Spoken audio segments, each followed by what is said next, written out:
Have it out with Galloway. That's the idea. Come and have a go. If you think you're hard enough, you can be on the video wall with me and with my distinguished panelists. It's Gaza again. How could it be otherwise? The slaughter continues. Rafah being bombed, threatened with being invaded. Is there going to be a ceasefire? And if it is, will it be a pause for humanitarian reasons, quickly followed by a resumption of fire? How far will the fire go? Is the ethnic cleansing going to be over anytime soon? And if so, why has Israel just tendered for 20,000 12-person tents, meaning that 250,000 Palestinians are destined for a tent somewhere? Where will that somewhere be? In the Gaza Strip? Or will they be pushed next door into the Sinai in Egypt? If they are, will they go? If they go, will they go quietly? If they are forced to go by a genocidal act of ethnic cleansing, what will Israel's friendly governments in Western countries do about it? Joe Biden finally demanded a complete ceasefire. It's only taken him 6 months and a little more. What was it that persuaded Biden that finally enough people had been killed? Each and every one of us knows it was the disgraceful murder of 7 Western aid workers in the Gaza Strip. Australians, Canadians, Americans, British people, Irish people. It was the murder of 7 white European people, or people of European stock, that was the straw that broke the camel's back. Well, that makes the relative rate of exchange in value between Palestinian blood and white European blood roughly 5,000 to 1. I've always said, have said thousands of times, that the blood of Westerners is far more valuable than the blood of Arabs, for the blood of Palestinians. But who knew it would be quite such an imbalance, 5,000 to 1. For sure, the shock value to the media and the political class of the slaying of, by a deliberate rocket attack, one after the other, on 3 separate vehicles in Gaza, through the roof, blowing to smithereens these human beings who were only there trying to bring aid, trying to bring some relief to people who have suffered so much. I mean, if you're not shocked at that, you're probably no longer a sentient human being.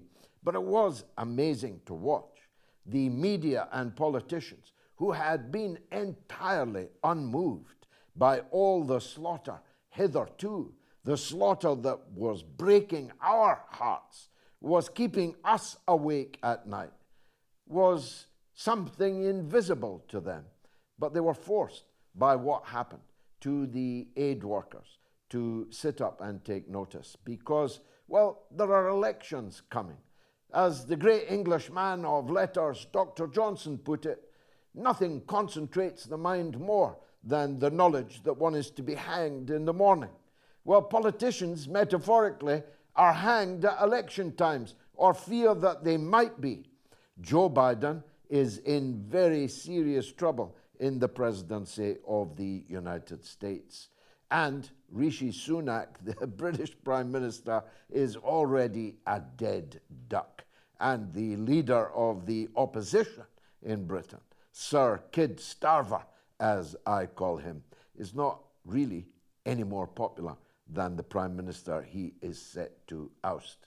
Little Schulz in Germany can barely muster 20% in the public opinion polls. Little Macron on his throne in the Elysee isn't even as popular as that. All over the Western world, the truth is these politicians are busted flush, and they are unable to get out of the vice-like grip of public apathy, public enmity, and active public opposition on the issue of Palestine and Gaza.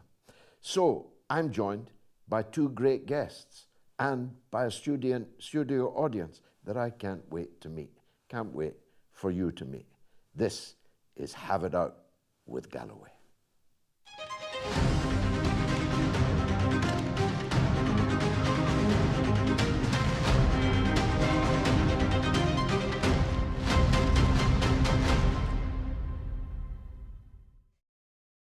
Dr. Mustafa Barghouti is a Member of Parliament, leader of the Palestinian National Initiative, advocating for human rights and democracy.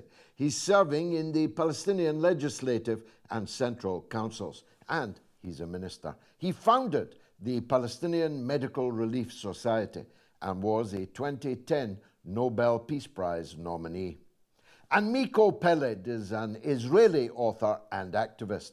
He contributes to publications, writes a blog, and produces the Miko Peled podcast, dedicated to advocating for the creation of one democratic state with equal rights for Israelis and Palestinians. He's been arrested several times by the Israeli authorities for his activism.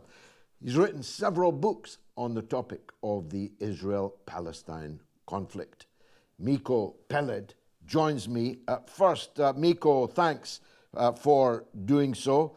At the time of recording, we can't know if there is a ceasefire, and if there is, how long it will last, if it's intended as the first step in a comprehensive solution to the issue, or merely a pause for breath, for resupply, and a return to the mass murder again. I know that you are very skeptical about the whole concept of a ceasefire, but of course, many in the world simply cannot bear the current state of the conflict to continue.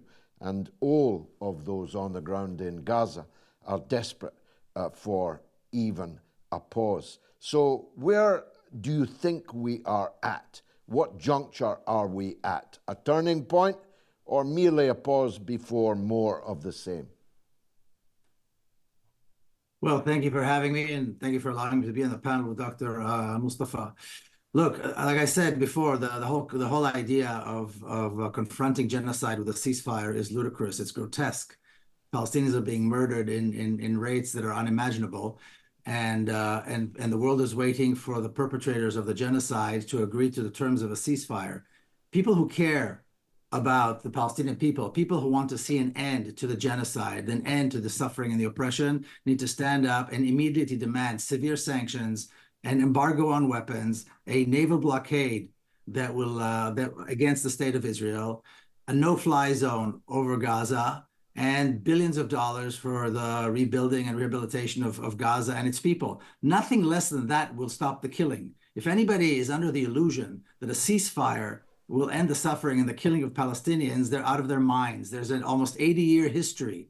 You know, the first ceasefire agreements or armistice agreements were signed in February of 1949, and Israel has violated them as soon as it's almost before the ink was dry. Israel violates agreements on a regular basis. The expectation that a ceasefire will end the killing and the suffering is absolutely absurd. It's absolutely, people have to be absolutely out of their minds to accept the notion that somehow Israel will respect it.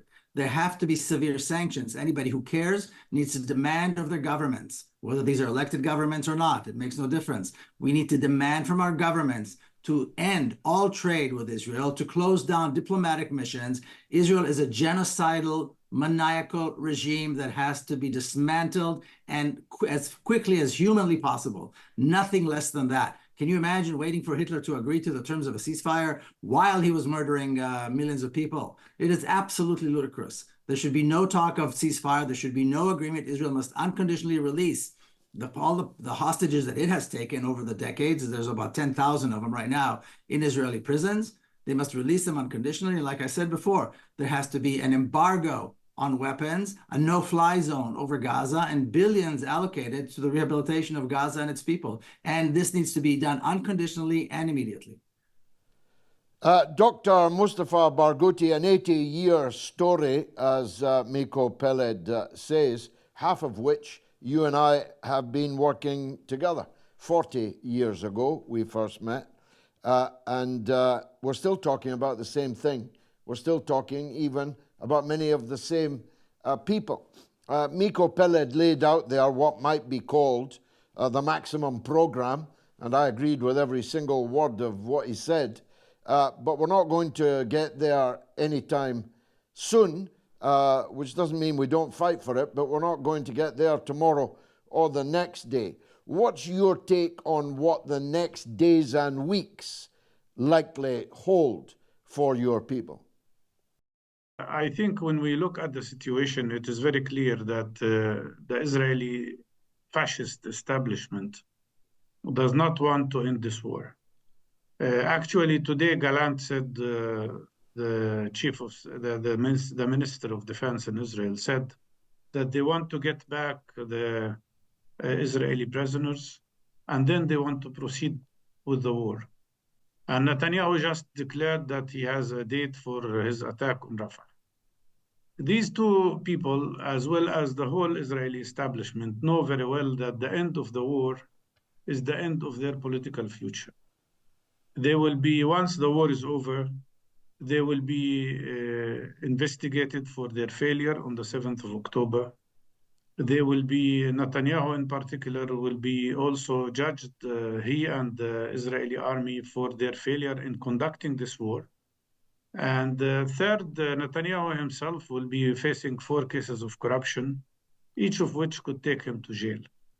So all the people don't want to stop the war. They want, maybe under American pressure, they might want some kind of temporary arrangement. But that's not what Palestinians want, of course. And that's not what Palestinian resistance will agree with. In my opinion, Israel now is under pressure from 2 sides.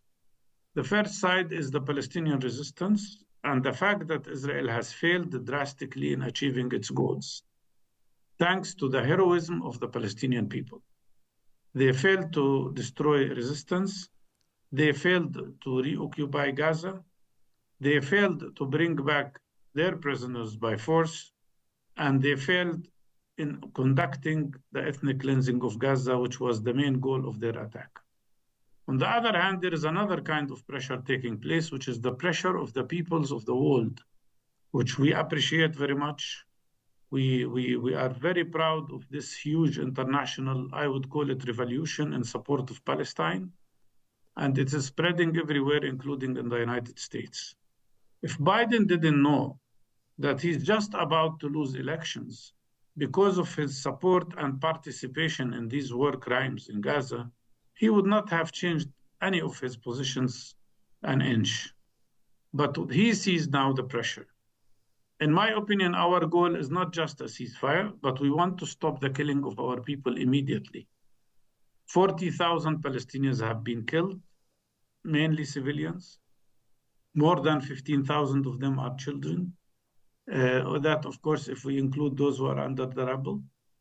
And more than 76,000 people have been injured, many of whom will die because there is no medical treatment for them after Israel has destroyed most of the hospitals. So we need to stop this tragedy immediately. And then, of course, the goal is not just to have ceasefire. And it's not just to get the Israeli army out of Gaza. And it's not just to end occupation. It is actually, and here I agree with Miko, the goal must be to bring down this whole settler colonial system that the Zionist movement have created in Palestine. Thank you, both of our distinguished panelists. We've got a rather distinguished wall in front of me. Dr. Mustafa talked about the worldwide movement. It's represented on this wall, people from all over the world. Let's have some responses to what you've heard so far. Mohsen Farkani is in Tehran, in Iran. Mohsen, what do you think of what you've heard? What would you like to say? Good evening, George. My condolences to kids, mothers, men, and women in Gaza. I would like to condemn assassination of the martyr General Mohammad Reza Zahedi, who was assassinated last week in Iranian consulate in Damascus by warplanes of genocidal terror regime of Israel.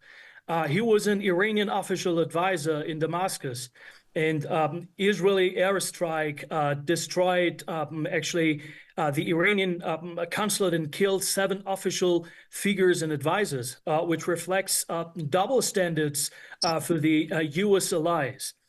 This strike didn't just assassinate an Iranian hero, but also was an explicit cold shoulder of the Zionist regime to Vienna Convention 1961 and the Syrian territorial integrity, which means an attack to 2 nations and states. Then any retaliatory action from Iran or Syria is totally legitimate and conventional.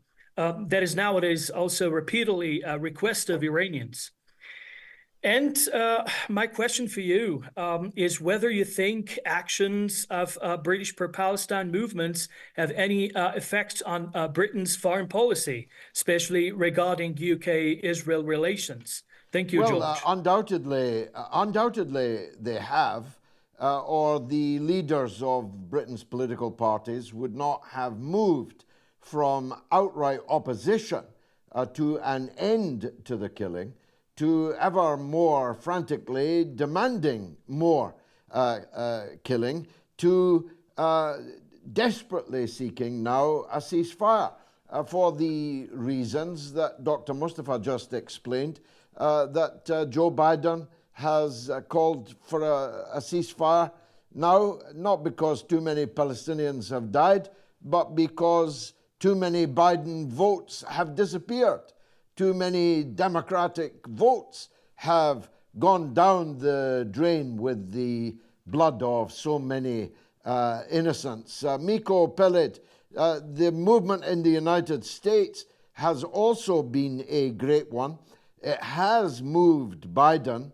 Doesn't seem to have moved the Congress much. The AIPAC purchased political class in the United States is still pretty gung-ho, isn't it? Yes, it is. And I think what we're hearing from Biden and maybe some of the other politicians here is lip service. It's nothing more than lip service. I mean, their people, their constituents, people within the Democratic Party are demanding that Biden start talking about a ceasefire. There is a siege around the embassy of Israel here in Washington, D.C. that's been going on with activists surrounding it for over a month now. There's a siege. They're calling it a settlement. There's a siege around the home of Anthony Blinken that's been going on even longer with people protesting and demanding, demanding justice for Palestinians. But I think what we're hearing, I don't think we're there yet. I don't think we have reached a point where the grassroots activism has actually managed to penetrate the halls of power where decisions are actually made, or the boardrooms where decisions are made, if it's the press or corporations and so forth.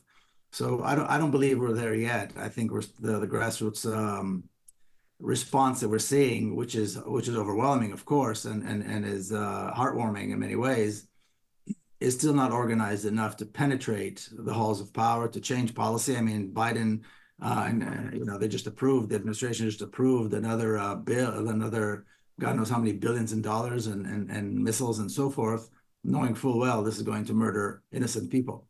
So while we do see, a lot of activism and a lot of wonderful initiatives on a regular basis every single day throughout Washington, D.C., we are not yet at a place where we have reached, where we can, I believe, make a difference in terms of the politics and policy regarding Israel.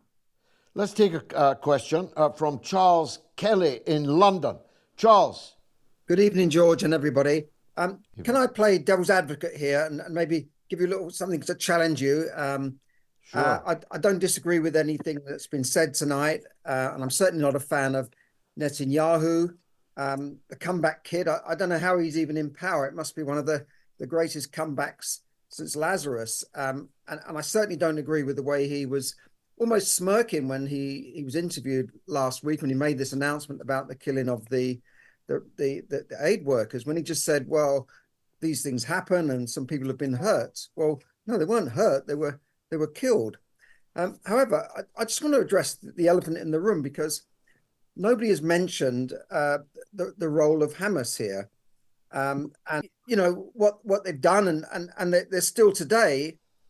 I don't hear much from Hamas. I don't hear anything about Hamas, and it seems to me that they've allowed this to happen. That they've, now correct me if I'm wrong, but what do you think about what the role of Hamas in this, and what they could have done maybe to avoid this war? Well, you say avoid this war. I presume you mean the stage of the war, which began on October the 7th, because, of course, the war has never ended. I said earlier that the first time I met Dr. Mustafa Barghouti was in 1984, and there was already war in the occupied territories. There was war against the Palestinian people in Lebanon, still going on. There was a full-scale Israeli invasion of Lebanon in 1982. The Palestinian-Israeli conflict is almost 80 years long, and Hamas are not even 40 years old. So an attempt to, as it were, pretend that the existence of Hamas, the program of Hamas, the actions of Hamas lie at the heart of this matter is belied by the simple chronology, by the simple history. I'm not myself a supporter of Hamas. I have always been an Arafat man. But the idea that the Palestinians in Gaza, which was effectively a concentration camp before the guards set about completely annihilating the people inside it, was going to remain quiescent forever, is simply fanciful and flies in the face of what people in concentration camps do. The people in the Warsaw Ghetto did not go quietly into their good night.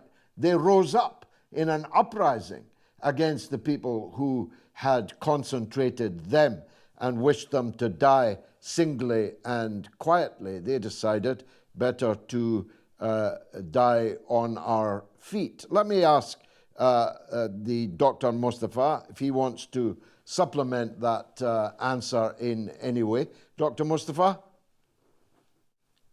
Yes, thank you. Well, two issues here one has to remember. First of all, as you said, the history here did not start on the 7th of October. We've been subjected to ethnic cleansing for more than 76 years now. We've been subjected to the longest military occupation in modern history since 1967. We've been subjected to a system of apartheid that is much worse than what prevailed in South Africa. And we've been all victims of a settler colonial system that has committed crimes against Palestinians one day after the other. And there was a time when Fatah was leading the military struggle. And at that time, Fatah was accused, and the PLO was accused of being terrorists. Then they made peace with these terrorists.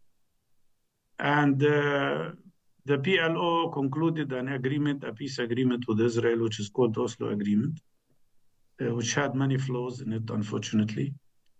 And they thought, now we will make peace with our enemy.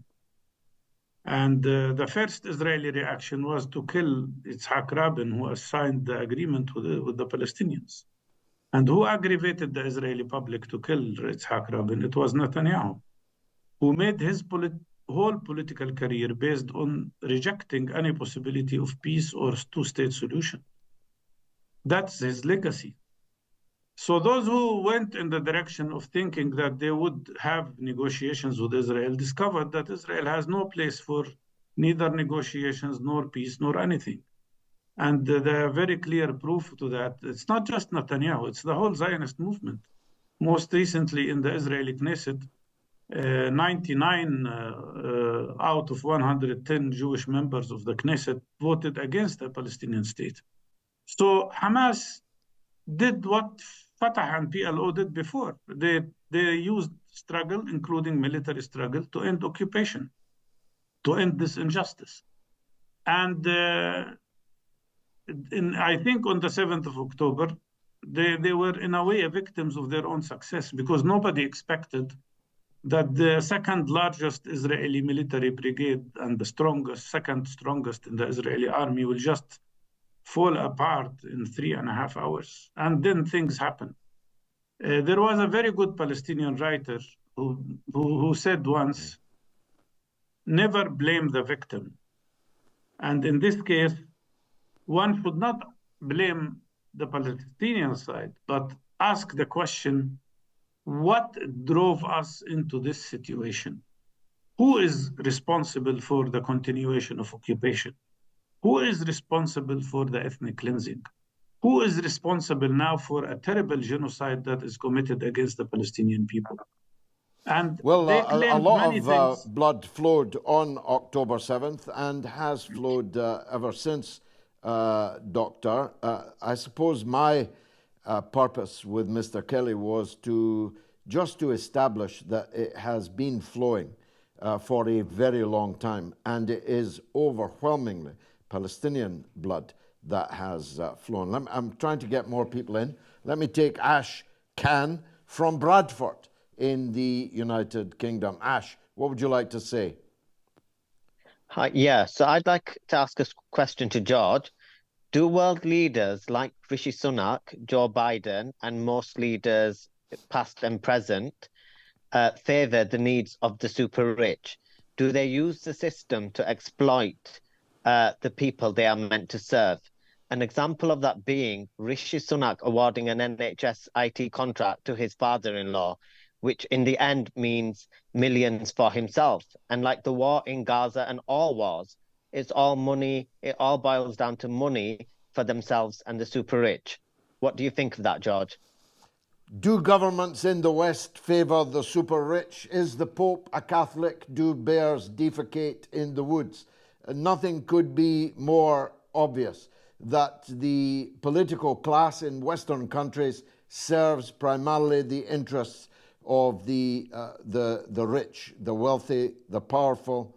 But there's a new phenomenon, which is why I think it's a worthwhile question rather than a statement of the bleeding obvious. And it's this, that increasingly the politicians themselves are enriching themselves, intending themselves to become part of the super rich. That's new. That's something that occurred since Tony Blair, since the advent of Blairism. One of the many disadvantages of electing young men into power is that they are going to be around for a long time and going to make a lot of money out of the decisions they made when they were in office. Mr. Blair, who's a year or two older than me and still looks like he's got a lot of earning potential lying ahead of him. It's very new in Britain that politicians become vastly rich. They normally get a title, a bauble, a twice annual invitation to the palace for a tea party with the Queen and settle down to write their memoirs. But now they go out of office and into the boardroom and into international big business. I suppose, Miko Peled, in the US, it's always been that way. Oh, God forbid, no. Politicians in America have always been as straight as an arrow. There's no corruption. There's no, especially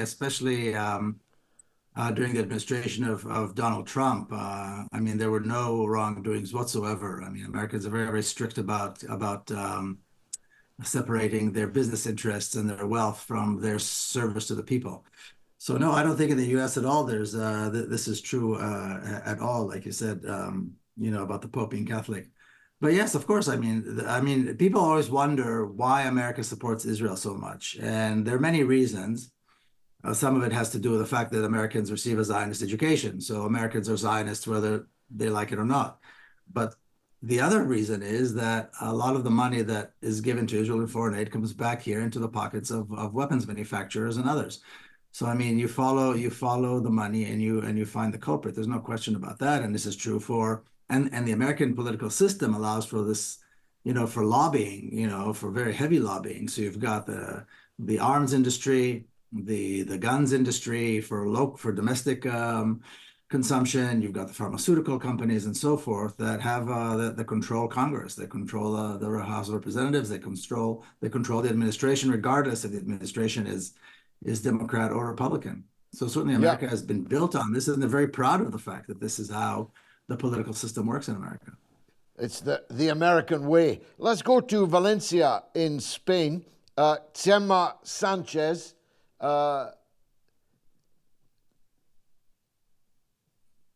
Forgive me if I didn't pronounce your first name properly. Tsema is difficult for the British to say. Go ahead, Mr. Sanchez. Yes, I have a joke because someone in China thought that I super rich because he told me like Texman, the man of the oil of Texas. But okay. it's like Go Chema, ahead. really. Go ahead. My name. Well, my question, and now there is a clear position of countries looking for a new multipolar world, and those that just don't want to accept the bully hegemonic country that is trying to keep them as obedient subjects. There is two clear axes, in my point of view, anti-imperialist countries and obedient governments. My question is, don't you think that the people all around the world must be on the side of the leaders of the new multipolar world and against the Anglo-Saxon Zionist empire? And why don't you think the leaders of a new, a more independent and free world are clearly and properly Xi and Putin? And secondly, why do we go without any logical reason against the countries that never try to impose their rules to the rest? And why don't we go and help to break the chains of colonialism by breaking the old institutions in Europe and Europe itself, by the way, and free their government at the last? Thank you, George. Well, the old world is dying. To paraphrase Gramsci, the old world is dying, but the new world is actually rather slow to be born. And that's why this morbidity, this rule of monsters is persisting for so long. If the new world was already born, then the Chinese Navy would already have docked in Gaza, and the Russian army would have already liberated the Golan Heights and returned it to Syria. The new world is not yet ready to contest for power everywhere in the world at the same time. They continue to be incapable, unwilling, if not incapable, to do that. So it's not quite as easy as calling for it. Of course, I'd love to see what you asked for, but I'm not sure I'm going to be around long enough to actually see it, though my children will, I hope. Let's go to New York City, where a man I know well, a legend on the mother of all talk shows, Erobus, is waiting to ask a question in New York City. Go ahead, Erobus. Greetings and salutations, Mr. Galloway. Thank you. Finally meet you digitally face-to-face. Yes. And a salubrious evening to your guests and the entire panel. It's a magnificent segue to my question, which, at the risk of being redundant, which you've heard before. However, for the benefit of those of you that have never heard this question from me, my question is simply, there has to come a time, I was just looking at a quote by Chas Freeman, who was an old school American diplomat going back to the days of Nixon. And he said, what was accomplished on the battlefield will determine what will be negotiated on the table. So, we need a direct kinetic intervention. And, in order for this to stop, I want to know when that's going to happen and what it's going to look like. Because the people shuffling around these papers in the UN, they mean well, but it's not going to accomplish the change that's needed. I don't have to remind you, Mr. Galloway, because you was there.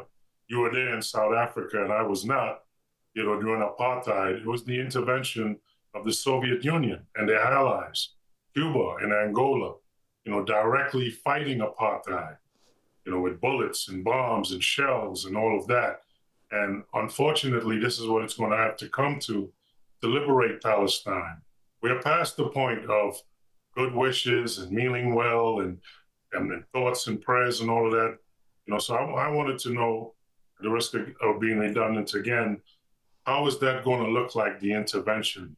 It's already taken place, the axis of resistance. Richard Medhurst has been doing really well showing these updates, but it has to be more, and from the perspective, what's that going to look like, and what do you anticipate? Very good question, Miko. Starting with you in the U.S., what's it going to look like? We hear a lot about axis of resistance, and it's very clear the Arab world is divided into two parts. One which is to a lesser or greater extent involved in supporting the resistance, but there's also an axis of acceptance, which is to a lesser or greater extent a part of the problem, and is actually in some cases brazenly assisting the Israeli siege and massacre of the Palestinians. What's it going to look like if that's going to change? I don't know that we need to judge the Arab states any differently than we judge any other states. An Arab leader looks around the world today, looks at the countries surrounding him today, and he sees Iraq and Yemen and Syria and Libya and so on. And then he sees the other countries and has to make a decision on how what is his or her, what is his government's responsibility to their country. And so this is not an easy place to be for the Arab governments today, and for many years actually. So that's one question. I mean, I don't think the Arab states are any worse or better than the Europeans or the Africans or anybody else who are also completely supportive, or the Indians of Israel. But Dr. Mustafa, that's true, of course, but you would expect more from fellow Arab countries, wouldn't you? You'd have the right to say, you people are fasting and praying, and in some cases are never done telling us how pious you are, but your co-religionists are being slaughtered in great number, and you're not doing anything about it. Well, to be honest with you, since 1967, I stopped expecting much from the government in this region. And in 1967, we learned a very good lesson that we have to have three principles in our struggle: self-reliance, self-organization, and defying the Israeli establishment and the Israeli occupation and oppression. And that was the core idea of the first Intifada, and then the second Intifada, and then what you see today. I don't want people to feel pessimistic at all. In reality, I believe this fight here in Palestine today has inspired all the progressive and revolutionary forces in the whole world.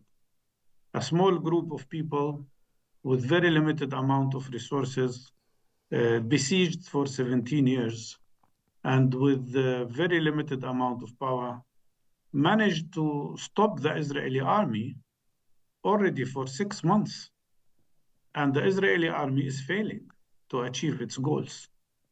The almighty Israeli army that defeated all the Arab countries, or the three of the main Arab countries in 1967 in 6 days. You know that the losses on the Israeli side during these 6 months is larger than all their losses in the 67 war, when they defeated 3 Arab armies and occupied a land that was 3 times the size of what Israel is. So no, I feel optimistic, and I think that the people in Palestine are inspiring the world. There is one thing we need to do more, and our friends need to do more, whether we are talking about Arab peoples or the world community of people who support Palestine, the most important thing is to get better organized.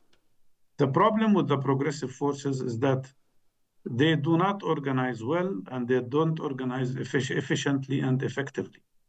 And I believe this is the goal.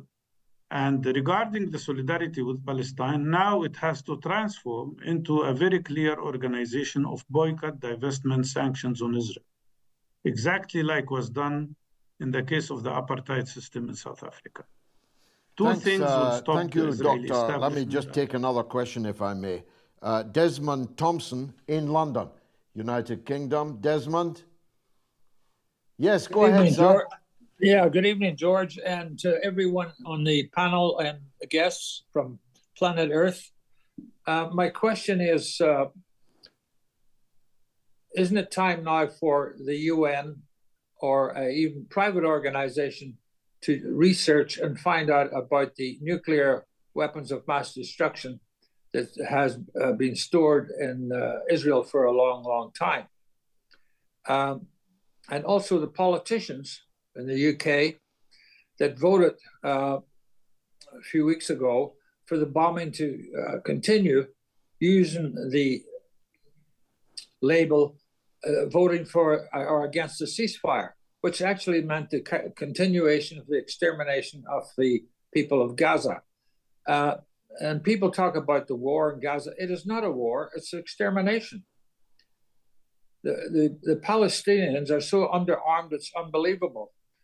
Underarmed, but as Dr. Mustafa just said, have inflicted more damage on the Israeli armed forces than 3 Arab armies managed to do in the 6-day war. So it's important not to, as it were, talk them down because their achievement is enormous. Arafat used to talk of the Palestinians as the 300 Spartans holding the pass at Thermopylae.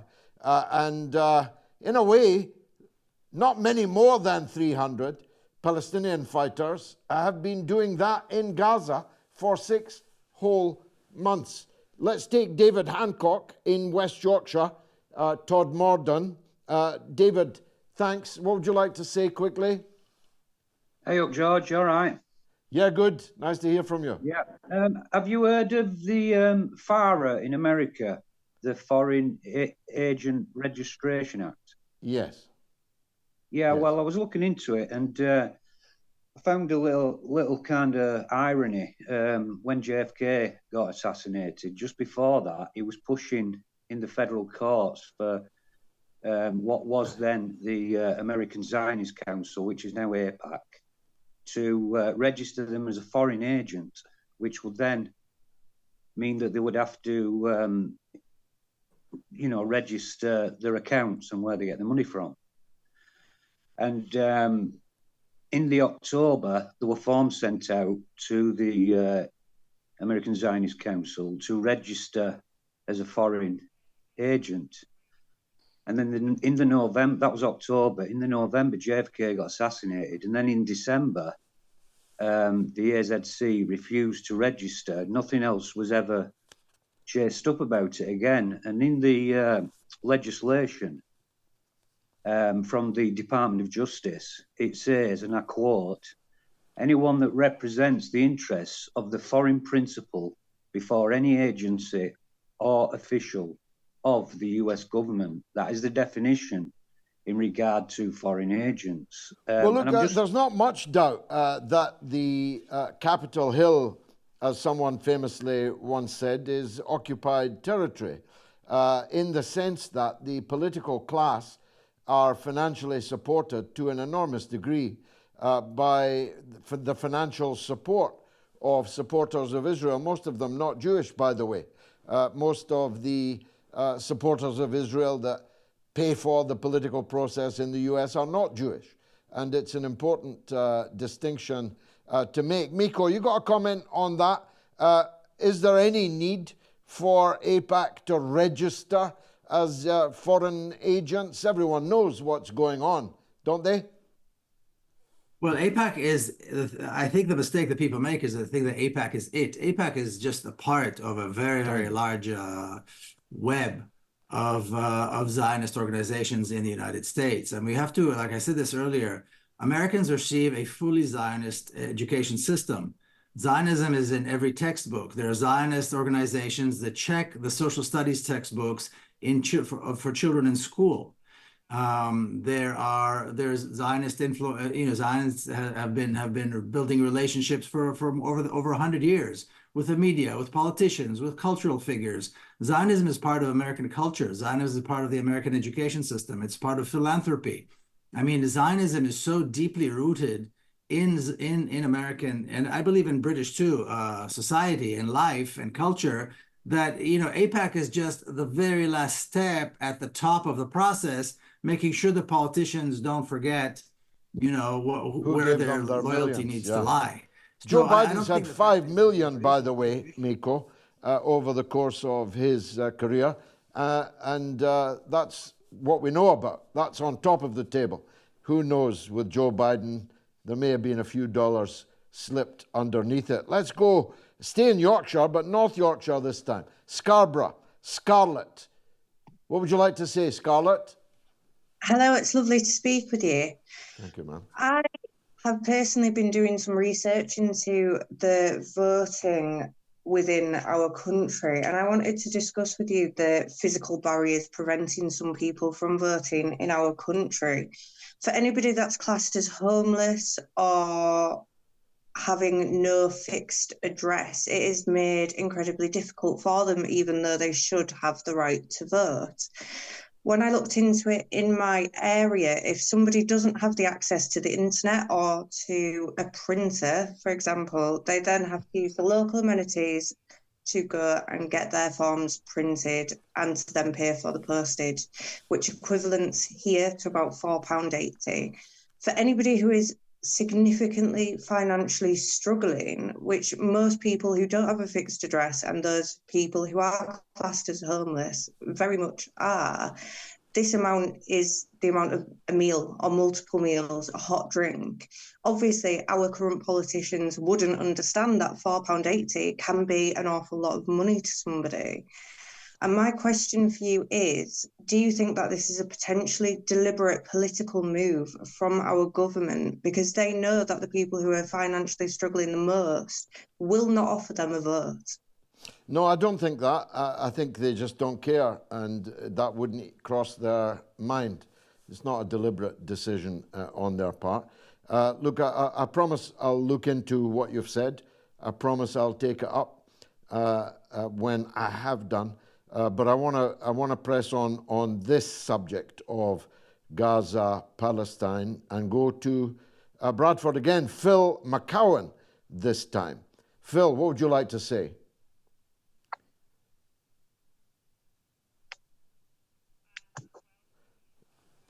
Phil has dropped out. It's a pity, because he wanted to promote me to Foreign Secretary.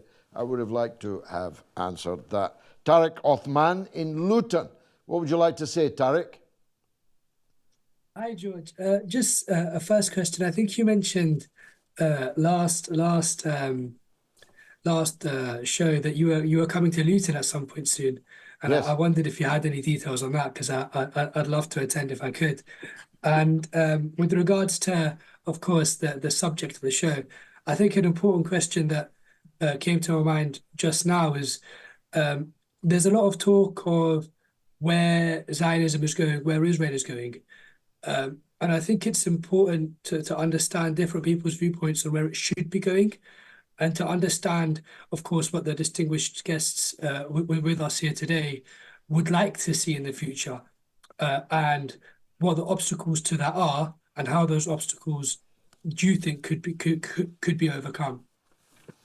Well, I have firm views on it. I think all of us do. Now, let's go to Dr. Mustafa Barghouti. I suppose one of the themes of the evening has been, Doctor, what will this all look like? The position of Miko, and I suppose nowadays, now that Oslo has failed, also me, is that the struggle for a two-state solution, with all its shortcomings, all its flaws, as you put it earlier, is kind of dead in the water now. And that the far better solution, albeit just as difficult to achieve, is for this democratic, secular state between the river and the sea that we used to talk about before Oslo. Where do you stand on that? And where do most Palestinians stand on that, in your view? Well, you know my position. I wrote an article last year in May on the 75th anniversary of the Nakba, where I said that Israel has killed the two-state solution, and the only solution is one democratic state with equal rights for everybody. And that means that one democratic state will not be Jewish-only state. And it means that there will be full and total equality.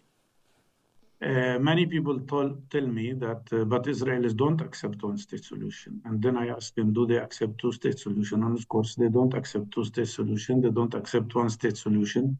So what is the solution to the fact that we are today 7 million Palestinians on the land of historic Palestine versus almost 7 million Jewish people? Their solution is ethnic cleansing. That's exactly what they are trying to do now in Gaza through genocide. This is the Zionist plan, ethnic cleansing of Palestinians. And I believe that's why I say the most important goal now in Gaza is to keep the Palestinian people in their land and not to allow the ethnic cleansing and evicting the people out of Gaza. And I believe that the only solution practically is one democratic state. Now, if people want to say two states, they're most welcome, but they have to be clear. Nobody can speak about a Palestinian independent state without demanding at the same time the end of Israeli occupation, which started in 1967 completely, including in Jerusalem, without demanding the end not only of settlement activities, but the removal of all settlements from all occupied territories. None of the Western leaders who speak about two-state solution mention that. And that's why it looks like a hypocrisy when they speak about two-state solution without even daring to recognize Palestine. Why don't they recognize Palestine? They recognize already Israel. So in my opinion, the talk about two-state solution, especially in the case of the United States, is nothing but a hypocritical talk, cover for the lack of action and a way of trying to avoid their responsibility. That's why I believe our goal should be clear, not only ending occupation and not only one democratic state, but more than that. The one democratic state will not work without bringing down totally the whole settler colonial project. That's the entry point, and that's what we have adopted in our most recent Congress of the Palestinian National Initiative. What Palestinians support, let's take another contribution, Doctor, from the wall. Dr. Mala, where is Dr. Mala? Yes, Doctor, what would you like to say? Habibi George, you can call me brother, with all due respect, and best greetings to you and to the two distinguished guests, Brother Miko and Brother Dr. Mustafa and everybody there. I want to say, George, even though the time might be running out, one of the problem with so many organizations around the globe when it comes to Palestine is not only the lack of organizing, but it is the lack of political clarity. And with all due respect to my dear brother Mustafa Barghouti, 67 claim by the BDS is very big problem for many of us, because Palestine is Palestine from the river to the sea back to 1948. If we're talking about occupation and ethnic cleansing, it started before 1948 either. We all know history, and maybe at one time, based on your available time, George, you can have a specific event rounded to this. But I want to say briefly, last week, unfortunately, 7 workers, volunteers with the World Kitchen International lost their life, and 1 Palestinian. So the mainstream media and the politicians focus on the 7 and barely mention the Palestinian martyrs.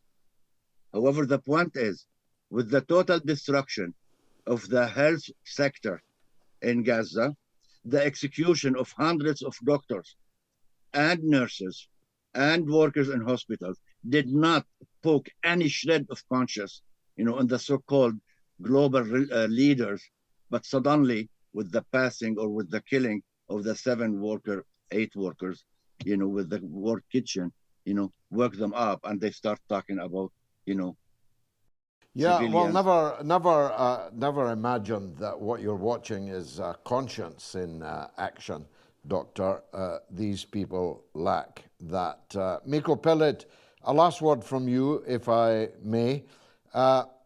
We now have agreement between you, me, and Dr. Mustafa that the only real answer to this is a democratic state between the river and the sea, where Christians, Muslims, and Jews live as equal citizens under the law, which looks like a tall order, but as Dr. Mustafa just pointed out, the so-called two-state solution turned out to be a very tall order too, even if there was any intention to implement it in the first place. How optimistic are you that if not we, then our children will see that democratic state where Muslims, Jews, and Christians can live as equals under the law? How optimistic are you?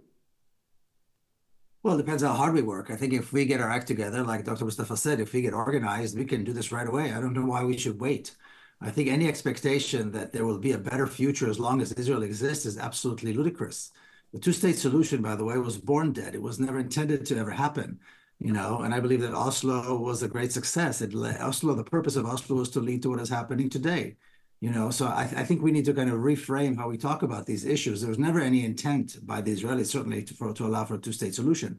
It's either an Israel or peace. It's either the Zionist settler colonial project or a free democratic Palestine with equal rights. And I would add to that, making sure that mechanisms are put in place to allow the refugees to return. So the right of refugees, the right of return is not just a slogan or a bumper sticker, but mechanism has to be put in place to allow them to return. So I think this can happen immediately. I don't know why we need to wait or why we need to hope that our children will do it. We can do this. We need to organize. We need to change the conversation, make sure that in the halls of power, there is no other conversation. There is a peaceful resolution to the genocide of Palestinians. There is a peaceful resolution to Palestine, which will benefit everyone who lives within historic Palestine. It is a free, democratic Palestine with equal rights. That is it. It is very, very simple, actually.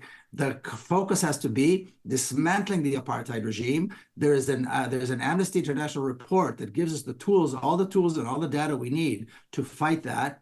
And there's a vision of a free democratic state, which is not, we don't have to reinvent the wheel. We've seen other countries go from fascism and apartheid to democracy, in all of our lifetimes. I mean, Spain used to be a fascist regime and there was a civil war. They mended it and they have a democracy.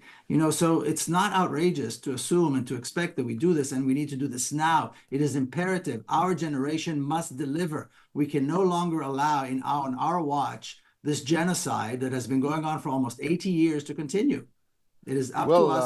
A note of urgency there from Miko Peled, urgency and clarity, just what we need. I think it's been a splendid argument, debate. I thank Dr. Mustafa Barghouti and Miko Peled, our distinguished panel guests, but also the good people of the wall, from Valencia to New York and twice to Yorkshire. We toured the horizon. We toured the world. If you want to be a part of this show and have it out with Galloway, then go to our website, haveitoutwithgalloway.com. Come and have a go if you think you're hard enough. Thanks for watching.